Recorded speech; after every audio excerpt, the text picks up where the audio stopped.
The first thing you need to understand is that this was never supposed to come to light. Not in 1851, not in 1987, not tonight. But here you are, and now you've heard the whisper too.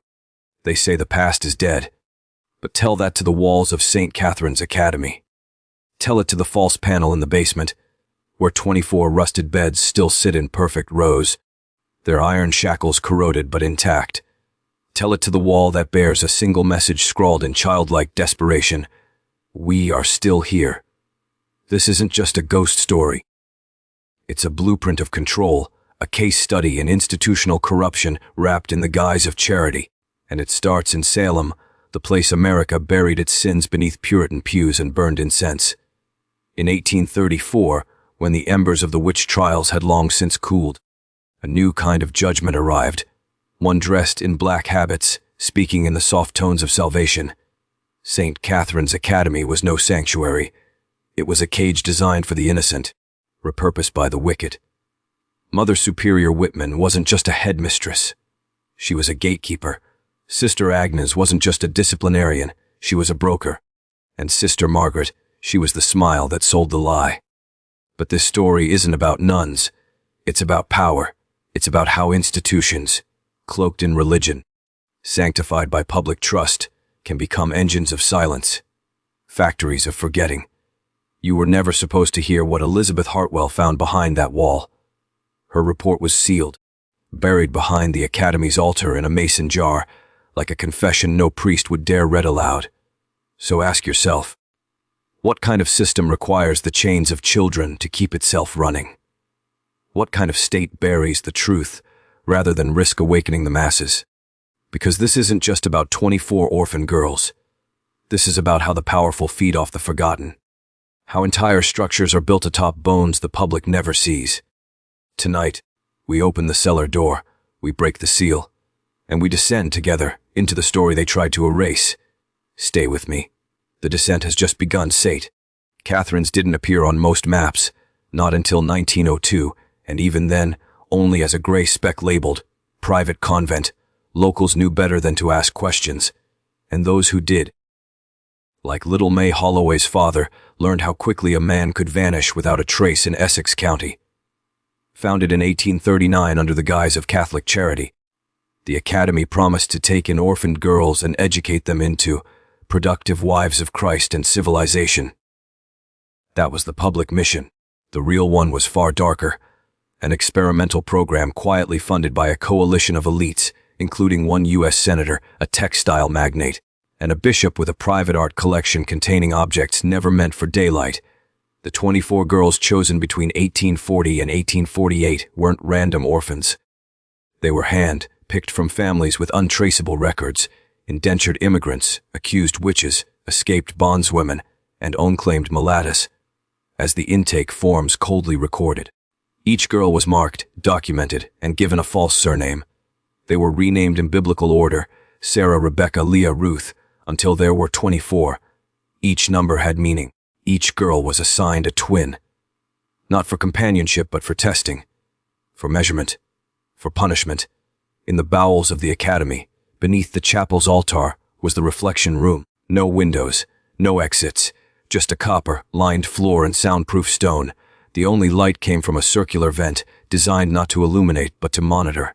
There, the girls were taught obedience, not by books but by isolation, by silence, by something called the Whitman Sessions, an hour each week where the girls were individually placed in the reflection room and read scripture until their voices cracked from recitation. Some say that's all it was, but hidden in Elizabeth Hartwell's 1963 recovered notes is a single sentence crossed out 3 times. They didn't speak with their mouths after a while. The walls made them listen with something else. The authorities dismissed her, called her delusional, said she had trauma from her own Catholic schooling. But what do you call it when 24 birth certificates vanish overnight, when the school burns down in 1954 and not a single skeleton is found?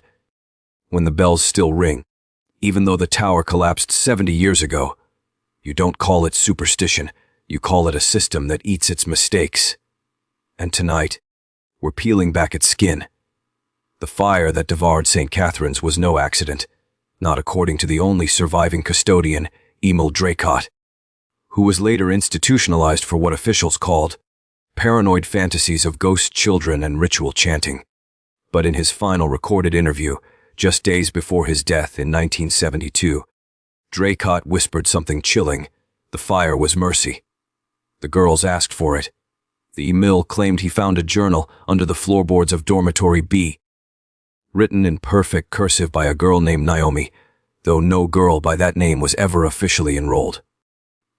The pages were filled with drawings, circles within circles, eyes without pupils, and stick figures with open mouths and hollow chests. But it wasn't the art that disturbed him. It was the language. Latin phrases with no ecclesiastical meaning. Names that weren't names.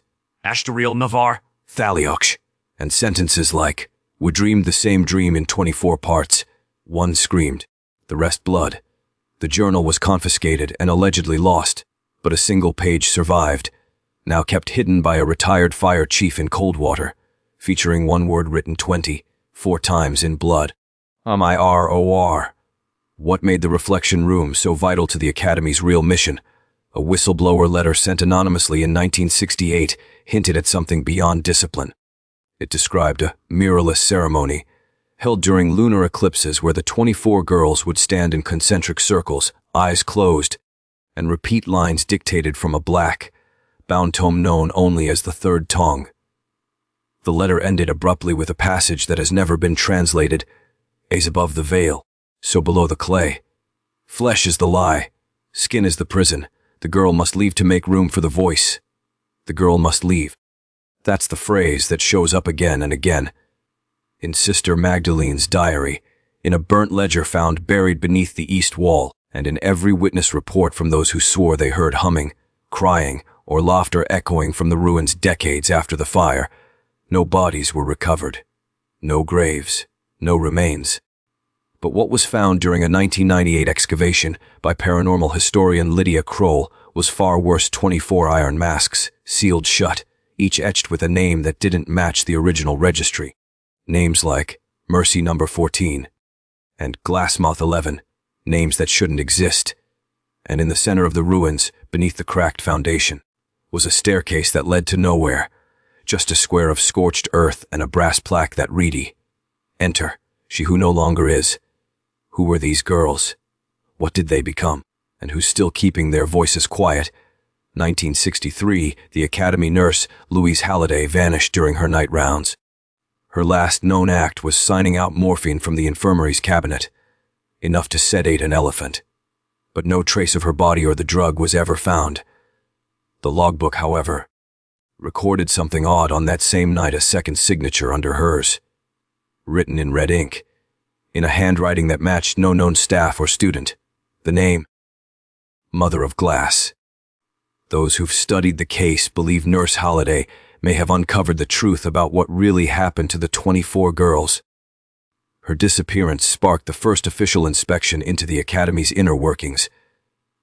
But that inquiry was shut down within 48 hours after the lead investigator, Captain Roger Felton, reportedly suffered a stroke inside the building's cryptic north wing, a wing that didn't appear on any floor plans. Before he collapsed, Felton radioed in one cryptic sentence, "They're not children. They never were." Former students interviewed in the 1980s described a different reality than the polished Catholic facade. They spoke of whispered prayers not in Latin but in a harsh, clicking tongue no priest could identify. Of being punished for asking about the West Bell Tower, which had no stairs and no entrance. And of the headmistress, a figure no one could fully describe but who appeared in collective nightmares, always behind them, always humming. What was the Ravencroft doctrine, unearthed among the ashes by a journalist in 2007?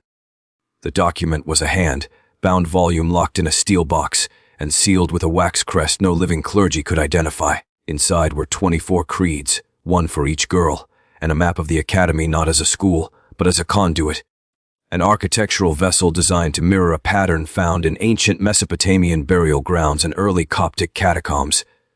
The Academy was not just a place of education.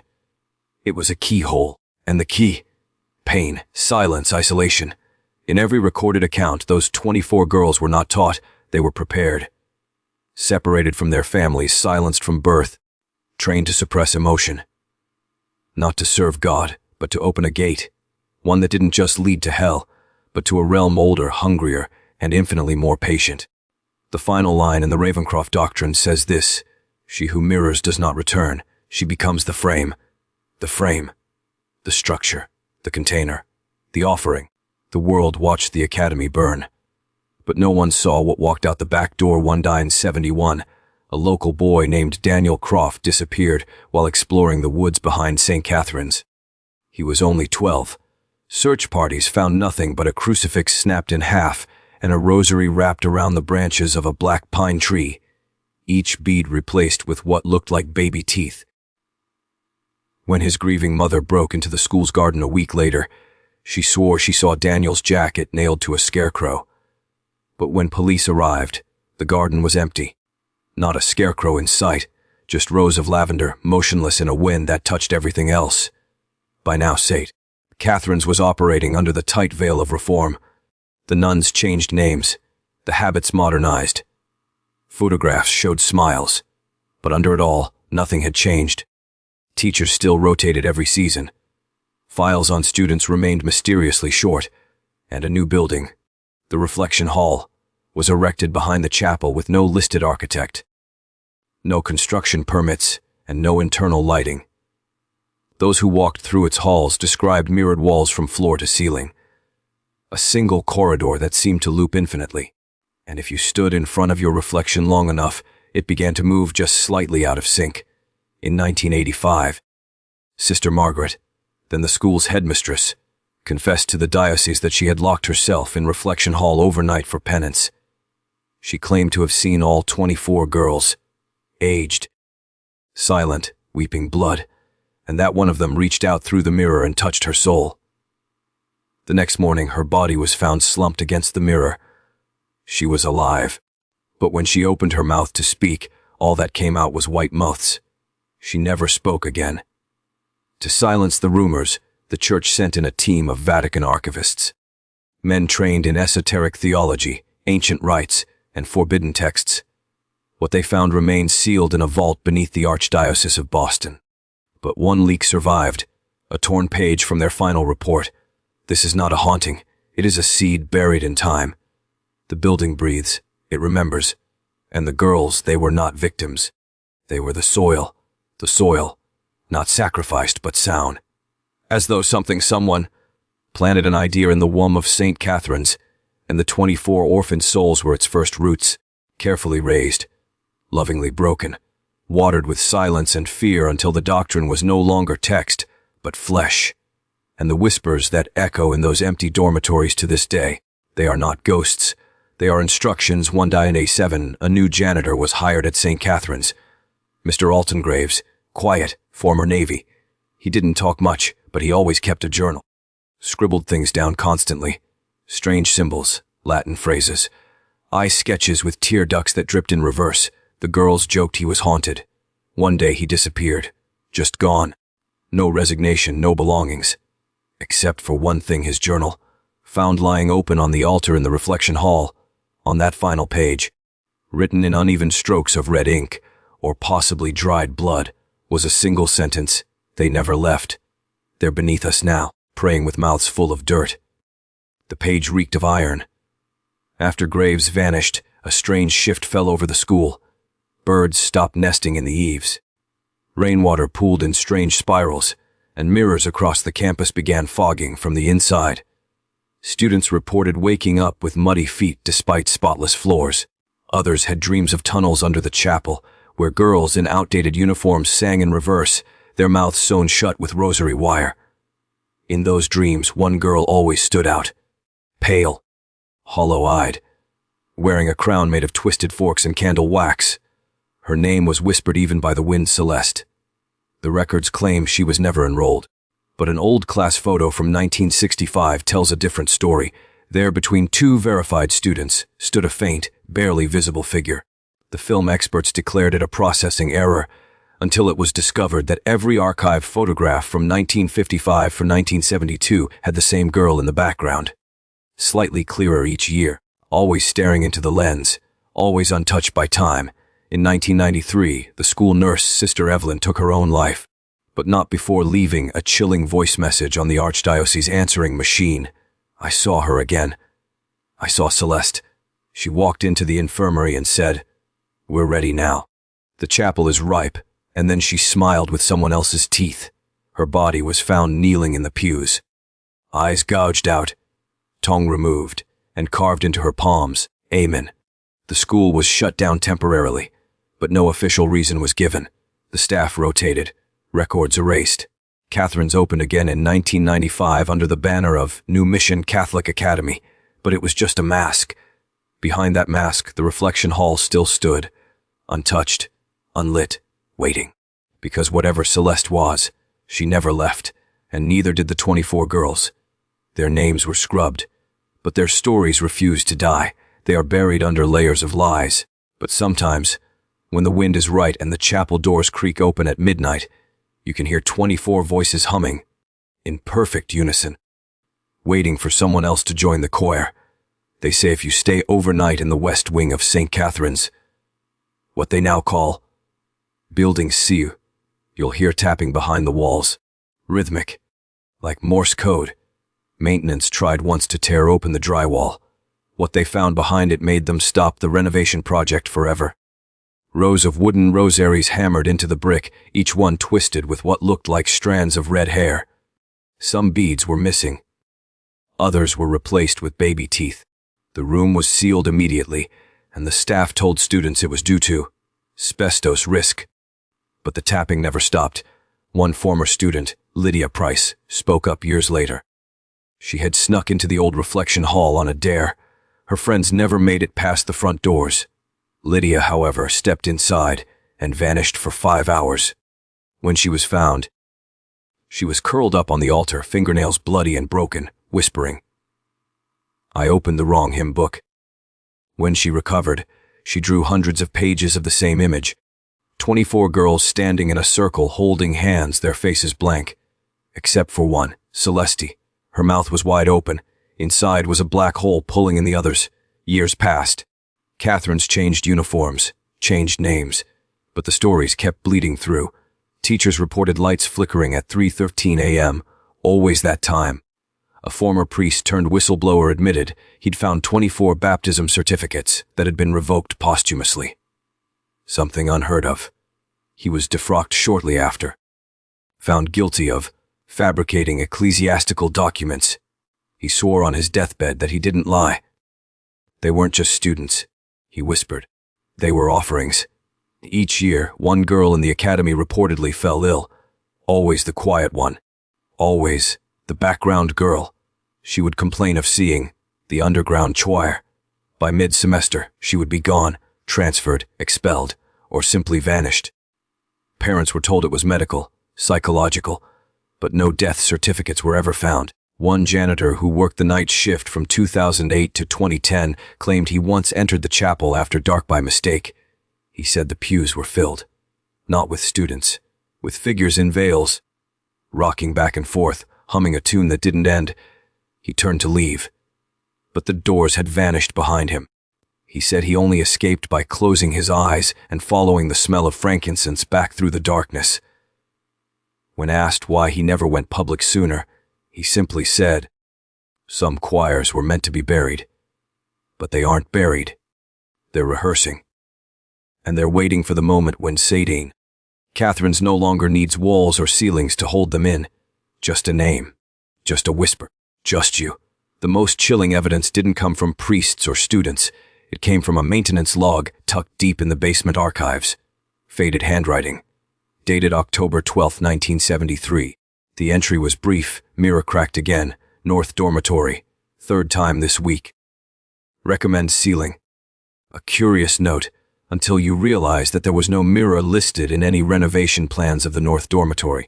It had been removed in 1949 after a girl named Serafina threw herself through it, screaming, "She's not me! She's not me!" They buried Serafina on the convent grounds.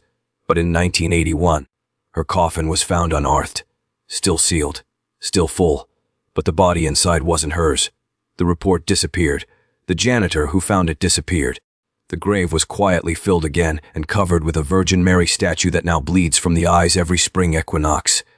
And what about the 24 souls? Why 24? It turns out St. Catherine's had once operated a secret orphanage during wartime, hidden in the West Wing. A separate ledger, never digitized, lists 24 orphans by first name only, Celeste among them. All marked with the same red stamp UNCLIMAD, not deceased, not adopted, just unclaimed, and in that silence we find the echoes. When the new headmistress arrived in 2019, she introduced a mandatory midnight prayer. Students were required to gather in the chapel once a month at precisely 3:13 am. Most thought it was symbolic, a tradition. But one brave student, Mira El Amin, recorded the first session secretly on her phone. The footage is grainy. You can barely hear the priest's voice, but you can clearly hear 24 voices responding. And there were only 19 girls in the chapel. When Mira posted it anonymously, her account was banned, her dorm was emptied, and her parents received a scholarship offer from a different school, overseas, with no return clause. But that video still circulates on dark web forums. Titled only, "They Still Sing." What haunts people most isn't the chanting. It's the silence between verses, when you can hear weeping. Weeping that doesn't match any mouth. Weeping that sounds like it's behind your screen. The faculty insists St. Catherine's is just an old school, but the walls, they insist otherwise. A storm hit on the eve of the school's centennial celebration. Thunder like cannon fire. Wind that shook the stained glass saints in their sockets. The school should have canceled the event, but they didn't. Alumni were flying in. Donors were watching. The Archbishop himself was expected. So the gala went forward, candles, organ music, girls in pressed uniforms smiling with empty eyes. But one girl, Anaz Moreau, slipped away. She followed the storm. She followed the crying. Her phone's GPS log shows her path, through the east cloister, into the disused laundry chute, and down to a tunnel that hadn't existed on any blueprints. The video she took starts with her whispering. I hear her. It's not wind. She's crying again. Then comes the creaking of old hinges. Then, nothing but darkness. And then a low voice whispering her name. Not Anas, Celeste. The camera cuts out. When they found the phone days later, it was placed neatly at the foot of the Virgin statue. It rang once before the battery died. The number, 0002400, the exact ID tag number listed beside Serafina's name in the orphanage ledger. Anars returned 3 weeks later, walking barefoot down the school's main hall during morning mass. Her eyes were wide. Her tongue had been cut out. In charcoal across her chest was scrawled, I spoke Ihar Tiarunami. She never uttered a word again. They sent her to a convent in Lyon. She paints obsessively. Always the same scene, 24 children standing in a circle holding hands, their faces blurred by ash and firelight. In the center, a girl in white, not bleeding, not crying, smiling, the same smile carved faintly beneath the floorboards of the third dormitory. The celebration resumed, speeches were made. No one mentioned antibodies, no one dared, but that night, the priest overseeing the event was found hanging in the bell tower, an open hymnal below him, page torn out, replaced with a photo of the original 24 orphans. One of them had been circled, not in ink, in blood. From that moment, St. Catherine's began to change, not in structure, but in scent, in shadow, in the behavior of mirrors, and every year since, on the storm's anniversary, the church bells ring 24 times, even when no one is there to pull the rope. Father Henry Duclair didn't believe in ghosts. He believed in trauma, in silence, in the sacred act of forgetting. That's why he took the job at St. Catherine's, to fix the broken machinery of faith without getting lost in folklore. But he made one mistake. He opened the East Wing records. Hidden beneath financial audits and donor correspondence was a sealed box, dusty, heavy, wrapped in red twine. He should have left it shut. Inside were 24 small envelopes, each labeled with a child's name, each containing a black and white photograph. Each child posed stiffly, eyes hollow, lips pinched. And on the back of every photo, the same phrase hand-written in slanted, foreign script, I was nevoir boiren. O. Henry flipped through them, until he reached one that didn't belong. No name, no age, just a face, and in that face, a reflection of his own, but twisted, smiling. The next day he locked the box in the sacristy vault. He prayed harder, he worked longer. But the dreams came anyway. In them, he stood before the mirror in the girls' lavatory, forced to repeat the same phrase while someone whispered behind him in a tongue he didn't know. I was never born. I was never born. On the 7th night, he didn't wake up. His body was found seated upright in the chapel pew, eyes gouged out, a rosary wrapped 5 times around his throat. The final bead was lodged between his lips. The box of photos had vanished. Only one remained, the unnamed child's portrait, nailed to the chapel door with a crucifix. Beneath it, written in ash, you cannot confess what was never a sin. The staff called it a mental break. The girls knew better. They heard the chanting that night. From under the floor, from inside the walls. One girl swore she saw Father Henry walking the courtyard the next morning, eyes still missing, but smiling, trailing incense and salt. They burned his journals. They bricked over the chapel crypt. But the mirrors wouldn't lie. Anyone who entered the lavatory alone now saw something else in the reflection. Something just behind their shoulder. And if they stared too long, the mirror cracked. But never shattered, as if it wanted to hold them inside. One girl tried to cover all the glass with bed sheets. She vanished 2 days later. The sheets were found floating in the baptismal font. One bore the imprint of 24 small handprints, still warm. It began with the walls weeping. At first, it was dismissed as moisture, an old building sigh against the cold. But Sister Renata, the school's last surviving nun from the original staff, knew the scent. It wasn't water. It was salt and iron. Tears and blood. When she touched the streaks, her fingers tingled as if dipped in static. That night, she was found at the altar, arms outstretched, murmuring an old Latin prayer not heard since the 1600s. When asked what happened, she only said, "The walls are grieving. They remember what we forgot." Then she never spoke again. The weeping spread, east wing, music room. Even the hidden cellar no one admitted existed. Walls that had never blood began to. Not in streams, but rhythmic pulses, as if a heart beat behind the stone. The newer staff began to notice patterns, 24 pulses, always 24. Matching the number of children who disappeared. A janitor quit after being trapped for hours inside the supply closet. When they finally pried the door open, he was on the floor, rocking and whispering. The bricks move. They breathe when no one looks. And then the smell came, not of rot, but of roses and sulfur, sweet and sick, like an offering placed too long on the altar. That's when the mirrors began to hum. It started as a low vibration, barely audible. But the older girls heard it, especially near the bathrooms, especially alone. They said it matched the pitch of a human scream being swallowed. Some covered their ears, others chanted hymns. One girl pressed her stethoscope to the mirror during detention. She heard breathing.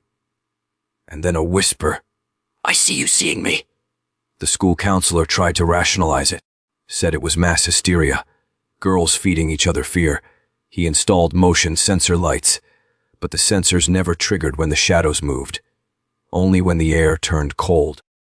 Only when the prayers stopped mid-word. Late one night, 2 girls snuck into the east wing with a thermal camera. The footage showed nothing, until it was reversed.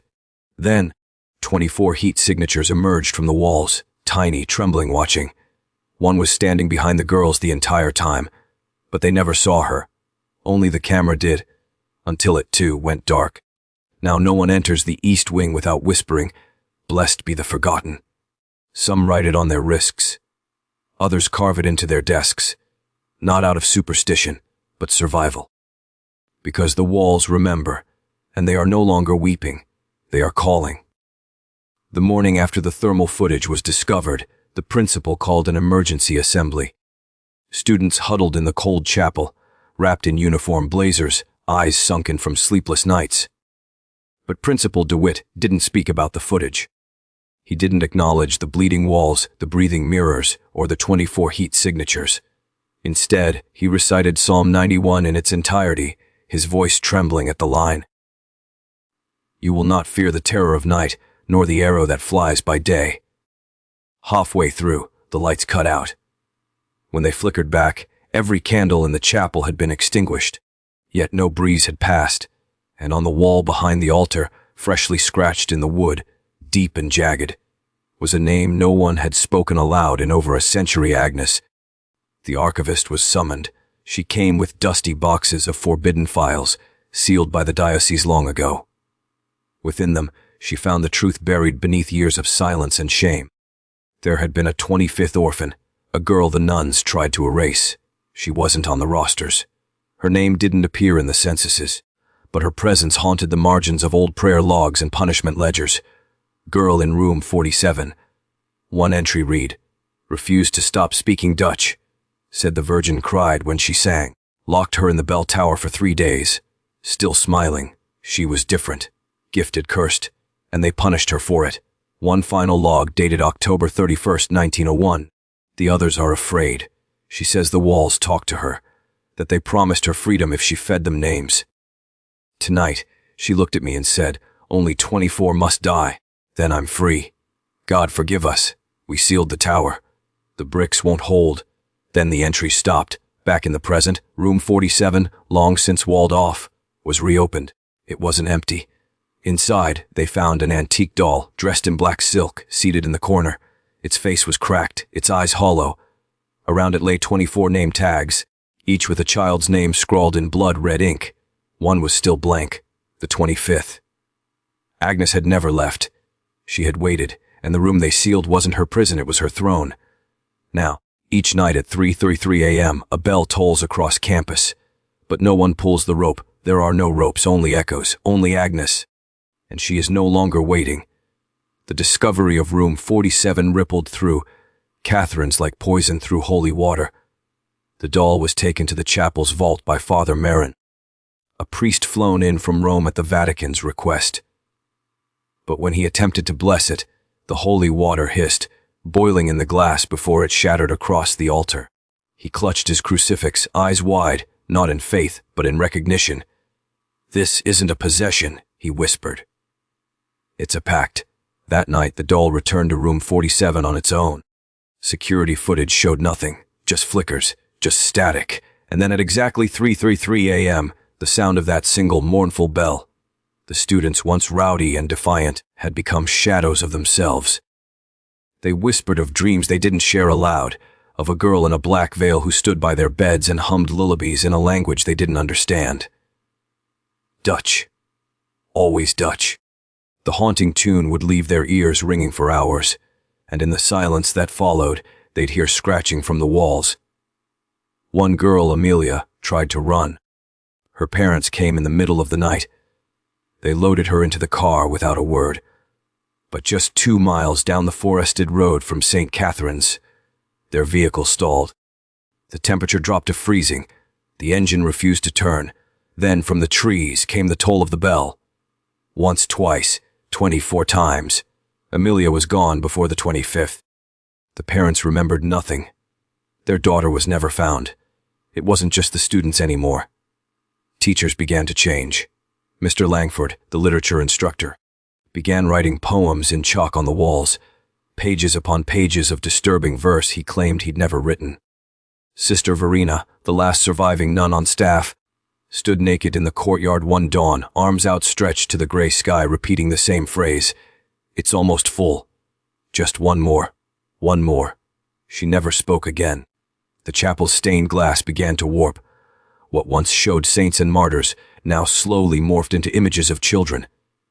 24 children, lined up before a throne of ash, weeping as they looked up at a shadowed girl crowned in thorns. The school psychiatrist was brought in to assess mass psychosis. But on his second day, he locked himself in the music room and played an ancient Dutch lullaby on the piano, over and over, until his fingers bled. The Board of Trustees sent a final directive.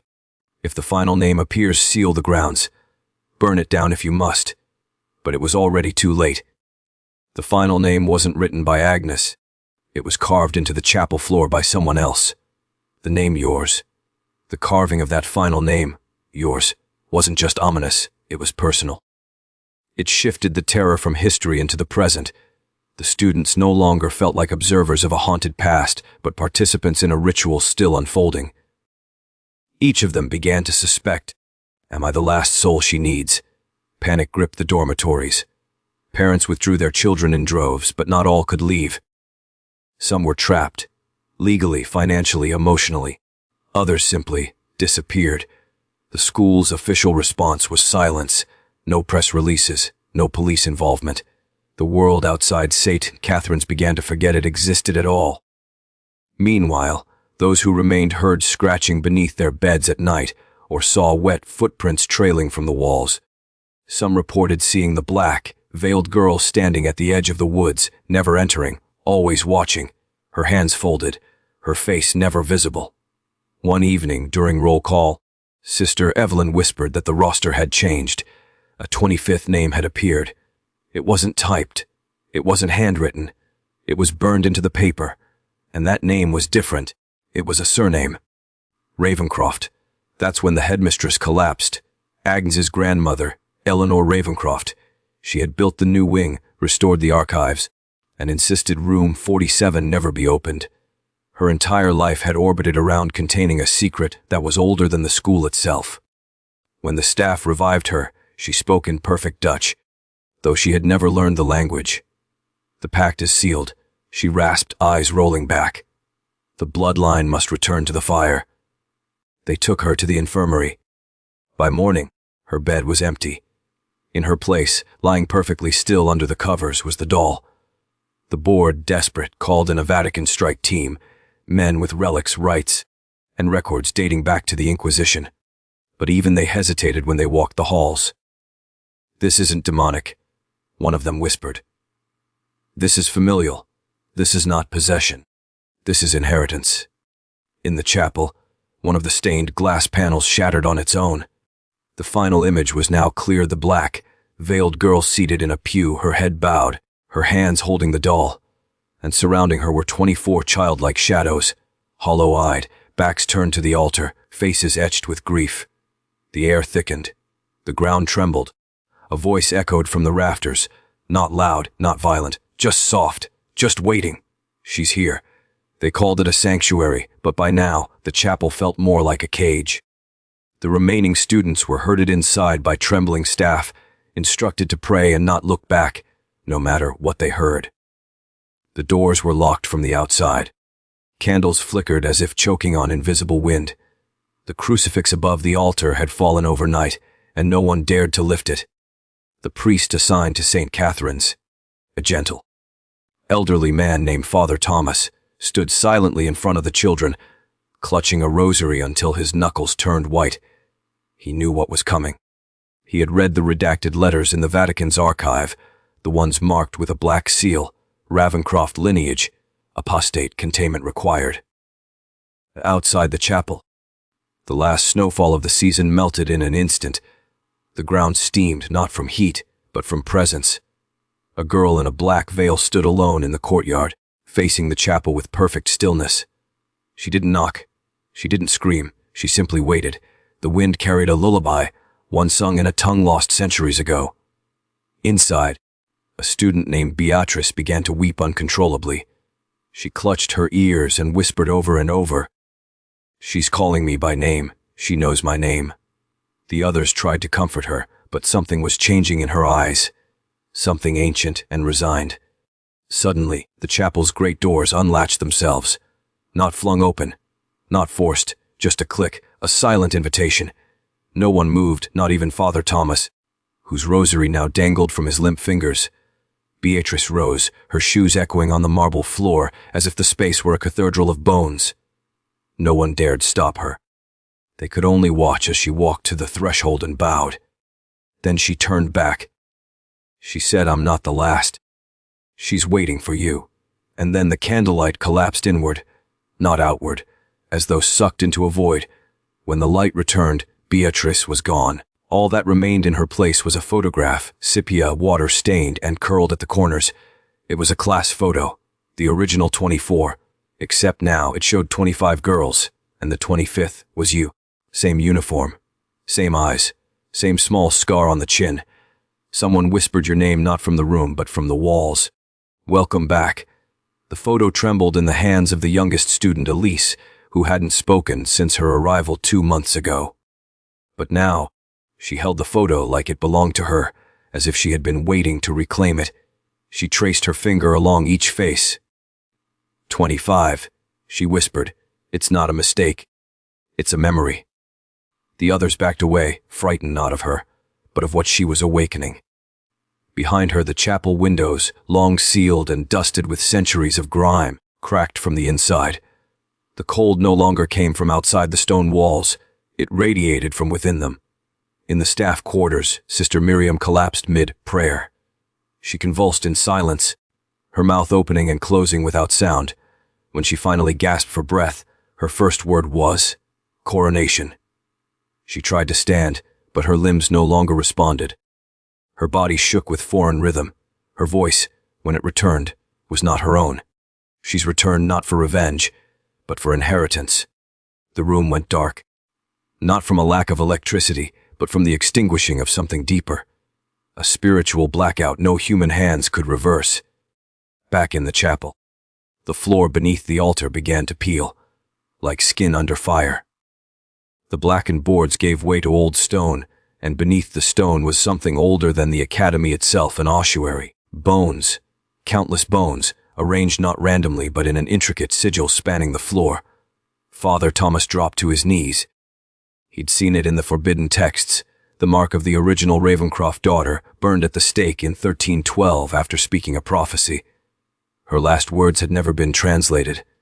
Until now. The prophecy spilled from Elise's mouth fluently, in a language no living person taught her.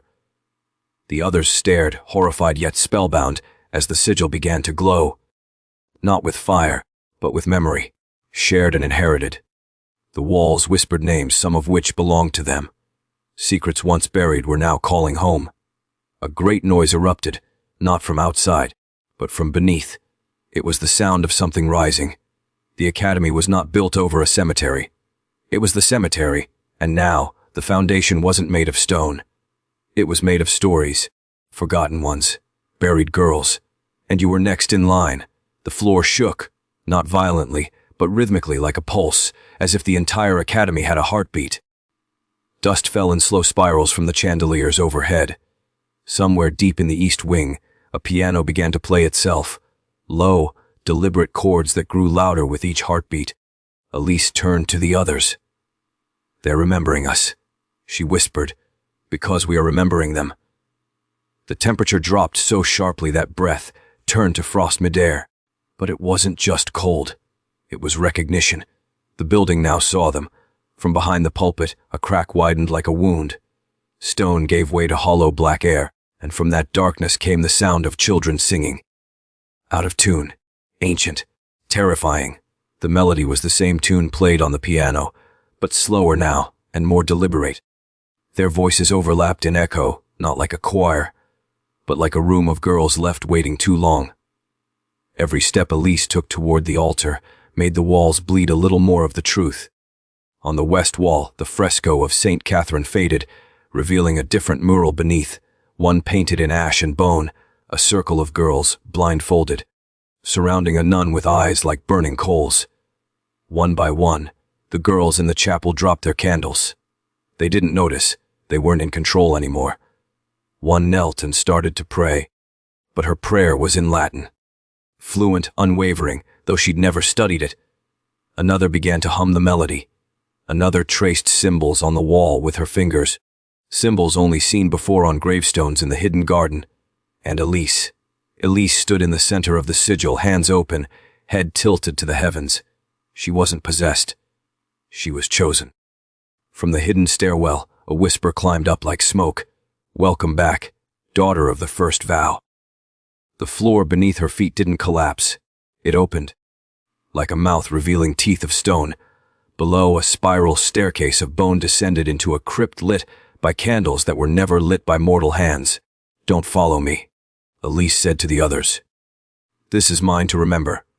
Yours is still coming." And then she stepped into the dark, barefoot and unafraid. Above her, The chapel began to close, but not before another girl stepped forward. The academy was choosing again. The second girl who stepped forward was Miriam. Shy, quiet, always in the shadows of the others. Yet now, something had shifted. Her eyes had changed. They weren't wide with fear, but narrowed with memory. She wasn't walking toward the altar. She was walking toward the west wall, the one where St. Catherine had been painted over. She touched the ashes of that hidden mural with her bare hand, and the wall shuddered under her touch, as if it remembered her fingerprints. The blindfolded girls in the painting looked up, as if seeing her again after years of waiting. "Miriam," one of the others called out. "Come back." But Miriam didn't stop. She spoke words that hadn't been taught, hadn't been spoken aloud in decades. The language curled in the air like smoke. Sorora mortem aperi. A gust of wind burst through the windows. But it wasn't glass that shattered. It was the illusion. The chapel didn't look restored anymore. The peeling walls returned, the rotted pews. The bloodstains reappeared on the marble altar. The truth had been hiding under a veil of false sanctity. They were inside the original chapel now, the one the townspeople swore had burned down during the fire of 1912. But this place had never burned. It had been sealed. Miriam pressed her palm against the mural's heart, and a door revealed itself. Not metaphorical, not spiritual. A real door, tall, curved at the top, framed in scorched wood. Hinges older than any iron found in the modern world. With a moan like an animal waking from sleep, the door creaked open. Behind it, rows of beds with iron shackles, a lantern swinging slowly, and the unmistakable stench of salt water and blood. A journal lay open on a desk, on the cover property of Sister Benedetta, 1896. Inside, scrawled in red inky, "They sleep but do not dream. We keep them quiet with prayer, silence, and salt. If they awaken too soon, the world will drown in their song." The singing began again, closer now. This time not from the basement. This time from the beds. The girls weren't alone anymore, and the chapel began to breathe again. The lantern swung wider now, faster, as if stirred by invisible hands. Shadows played along the walls, and with each arc of light, the room revealed more rusted restraints. Dried blood pooled beneath bed frames, and deep scratches in the wood floor, scratches that had formed letters. Miriam crouched to read them. "Help us sleep. The singing hurts." A chill sliced through the air, and the other girls backed away from the threshold. But Miriam stepped fully into the room. She wasn't afraid. She was remembering. She had seen this place before, not in waking life, but in her dreams. Night after night, this room would pull her into visions, girls strapped down, their mouths sewn shut not to silence them, but to protect the world outside. And now she knew why. Because the song, sweet, high, and lilting, was not a lullaby. It was a summoning, a call to something older than the church, something older than language. One of the beds began to tremble. The chains snapped open without a sound. A girl sat up slowly. Her skin was gray, her hair thin and damp as if she had just risen from the sea. Her lips parted, revealing not teeth but rows of pearl, like nodes, glistening and unnatural. Her voice cut the air like a knife wrapped in velvet. They buried us alive in faith and fear. But songs never die. They wait. And you've heard us, haven't you, Miriam? That's why you dreamt. You're one of us. The girls in the hallway began to panic. Some cried, others called for the nuns. But there were no nuns left. No one had come for hours. The academy had gone silent. Trapped in a moment out of time, Miriam whispered, "Why me?" The risen girl smiled, a smile full of sorrow and triumph. "Because you were born after the seal was made. You are the echo of what they tried to kill. You are the 13th voice." Thunder cracked. Dust fell from the beams, and then the others began to wake, one by one. 18 beds, 18 songs.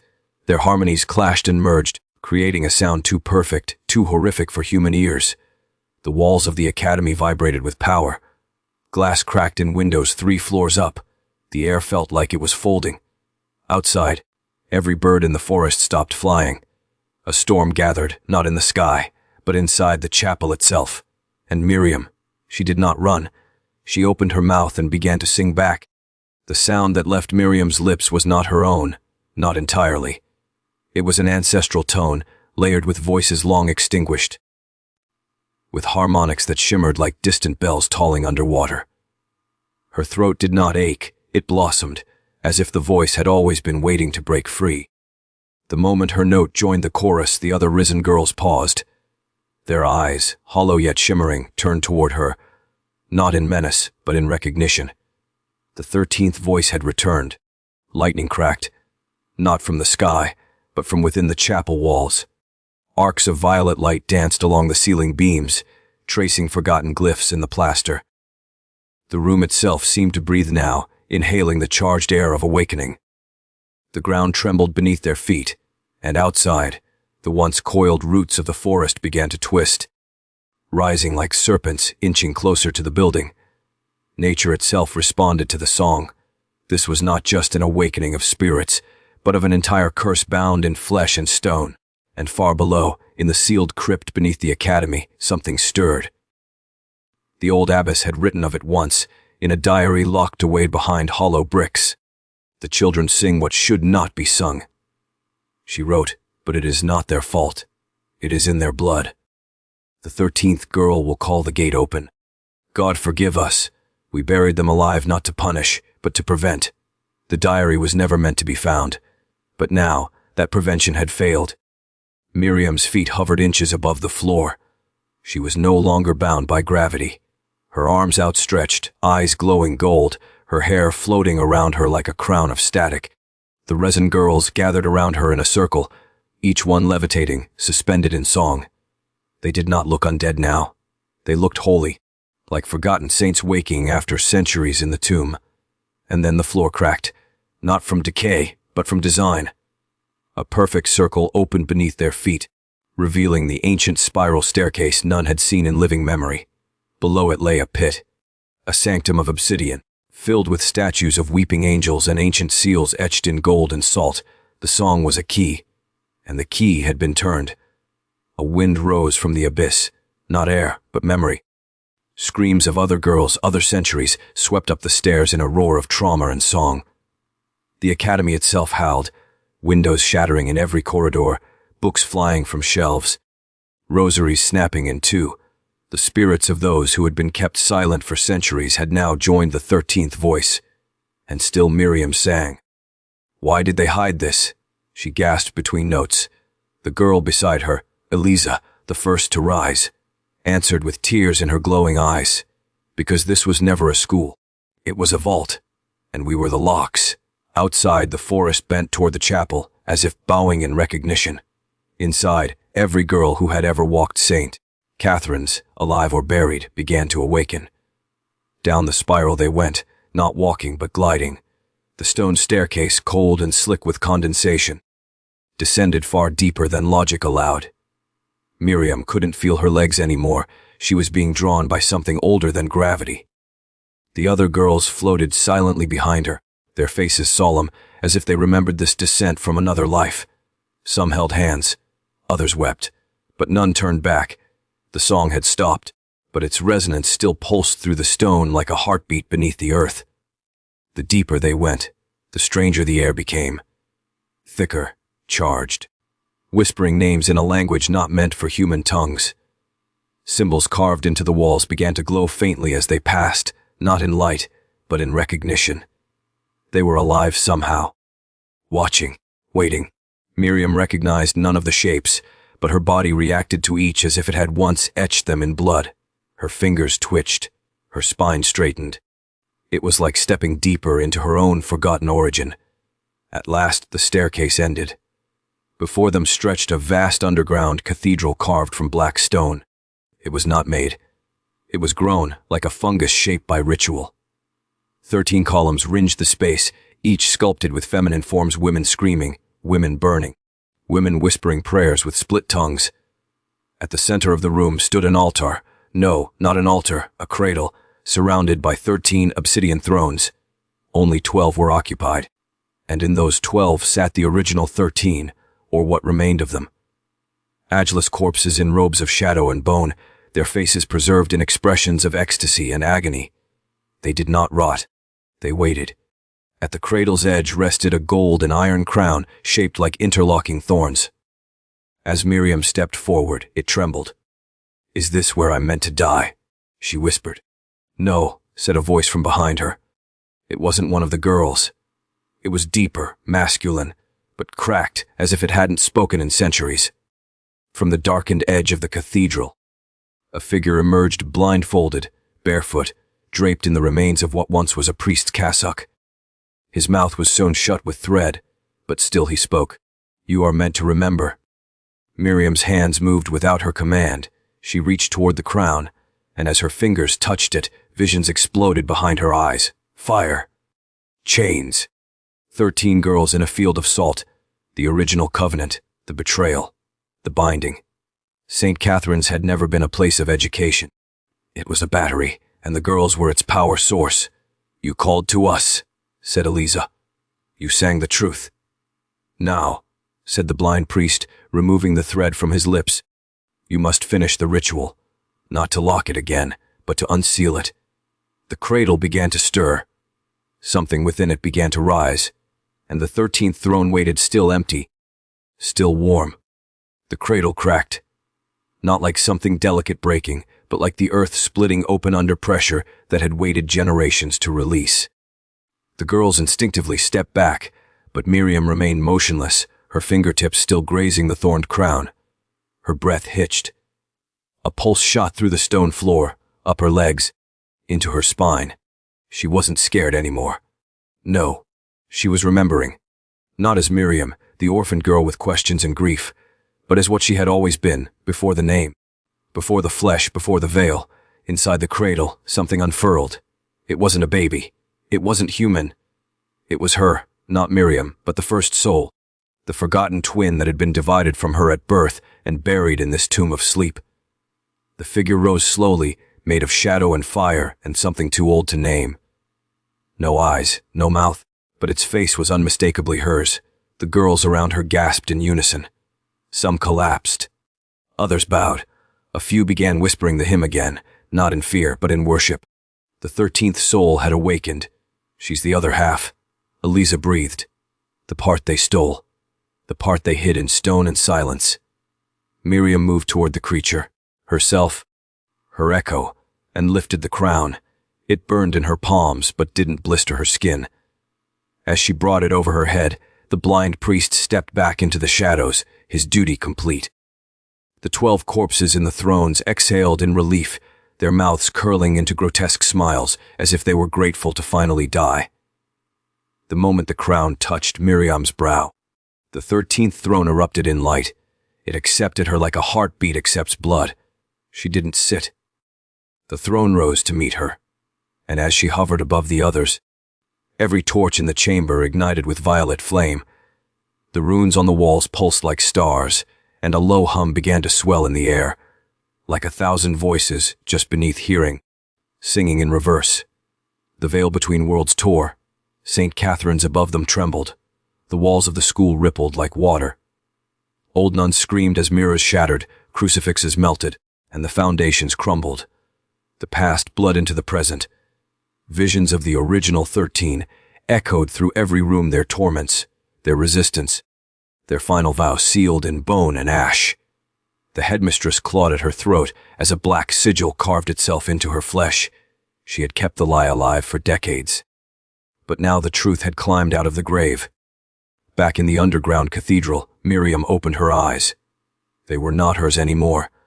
They were the eyes of all 13, the ones burned.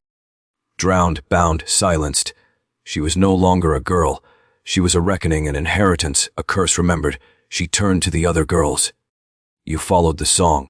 Now sing it with me." And together, their voices shattered the last seal. The door to the upper world swung open, not for escape, but for conquest. The walls of stain. Catherine's did not just tremble, they wept. Blood seeped from behind crucifixes. The eyes of portraits blinked awake after a century of stillness. Statues cracked open at the chest, revealing hollow spaces filled with ash and teeth. What had been masked as a school for abandoned girls was now revealing its true form, a vessel, a trap, a reliquary built not to educate, but to suppress, to contain, to punish the unyielding feminine force that the world once tried to silence. But the seal had broken. The 13th soul had risen, and she would not be buried again. Above, Sister Agatha staggered through the collapsing hallways. The sacred rosary around her neck hissed with heat, her lips blood from trying to recite protection rites that had long since lost their power. The echoes of the hymn filled the air now, dissonant and ancient, sung in no known tongue, yet understood by every trembling bone in her body. The hymn was not a prayer. It was a memory returning like a flood. The hymn was the truth. Girls from every dormitory, sleepwalkers, insomniacs, outcasts, began to descend through the walls, guided by the same invisible pull that had drawn Miriam. They followed the tunnels instinctively, hands glowing faintly with sigils etched into their palms at birth. They had never known why they were different, why they dreamt in flames, why they bled during the full moon, even at age 6, why they could hear whispers in the dark that sounded like home. Now they knew. They were not orphans. They were not victims. They were descendants. The 13 souls had not died. They had scattered, fragmented across generations, hiding within bloodlines, waiting to be awakened. And now, through Miriam, through the 13th, the call had gone out. One by one. The girls arrived at the cradle, their eyes wide, their breath trembling, but not with fear. With recognition. Miriam turned to them, the crown of thorns burning steady above her head. You were never abandoned. You were hidden, protected. But now the world has grown too cruel, too deaf. It's time to be seen. The blind priest knelt. The 12 corpses crumbled to dust, and in the chamber once built to hold them down, the girls began to chant, not in mourning, but in resurgence. The veil has lifted, Eliza said softly, stepping beside Miriam. What do we do now? Miriam's voice was layered with 1,000 others when she answered. We'll burn the lie to the ground. The skies above sane. Catherine's twisted like a serpent in agony. The moon, once meek behind clouds, turned blood, red as if recoiling from what now awakened below. Lightning split across the heavens, but it made no sound. The silence was heavier than thunder. The world held its breath. Inside the cradle room, Miriam stood encircled by the other 12 girls, now fully awakened. Each bore marks, on their wrists, their necks, behind their ears, sigils long hidden beneath skin, now glowing like embers. Their bodies remembered. Their lineage, bound by flame, betrayal, and sacrifice, surged through their veins like wildfire. These were not merely girls. These were the originals returned, the daughters of the ones burned, drowned, exiled, and erased. The chapel above them groaned violently. Its foundation, once laid atop ancient bones, began to crack from within. But what shattered wasn't just wood or stone. It was centuries of suppression, rules etched by frightened men into the architecture of the divine. As the stained glass windows above imploded inward, they showered down not shards, but relics, each one once stolen from a girl who dared to speak, to heal, to see. A braid of hair, a journal, a tooth wrapped in gold thread, proof of their existence. Sister Agatha staggered into the cradle, clutching her chest. Her breath came in sobs. You were never meant to rise. The church, St. Catherine, was supposed to protect the world from you. No, Miriam said, stepping forward. It was built to keep you safe from us. With that, she extended her hand, not in threat, but in mercy. A single tear escaped Agatha's eye. It wasn't fear. It was knowing. The nun had been lied to too. Raised inside the doctrine of terror disguised as salvation. What will you do to us? She whispered. We remember, said Eliza. But we do not repeat. Agatha collapsed to her knees, the rosary turning to ash in her grip. The ground beneath them began to pulse. From the cracked floor, the roots of a tree began to push through, black, gnarled, ancient. The girls stepped back as it grew, fast and unyielding, wrapping the chamber in bark and branches that twisted into symbols the world had forgotten, but which their souls recognized. It was the heartroot, the origin of their bloodline, cut down long ago in the woods where witches were hunted. But now it lived again. The tree would stand here forever. Not a prison, not a monument, but a beacon outside villagers gathered, drawn by the storm and whispers in their dreams. Mothers, widows, and lost daughters stood shoulder to shoulder at the gates. Many began to cry without knowing why. Because they did know. Because something buried had risen, and it carried their names. By morning, the storm had passed, but the world was no longer the same. Where St. Catherine's Academy once stood, there now rose an impossible structure. Gnarled roots cradled it like a womb, its spires formed of bone and bark, its walls breathing with the rhythm of the forest.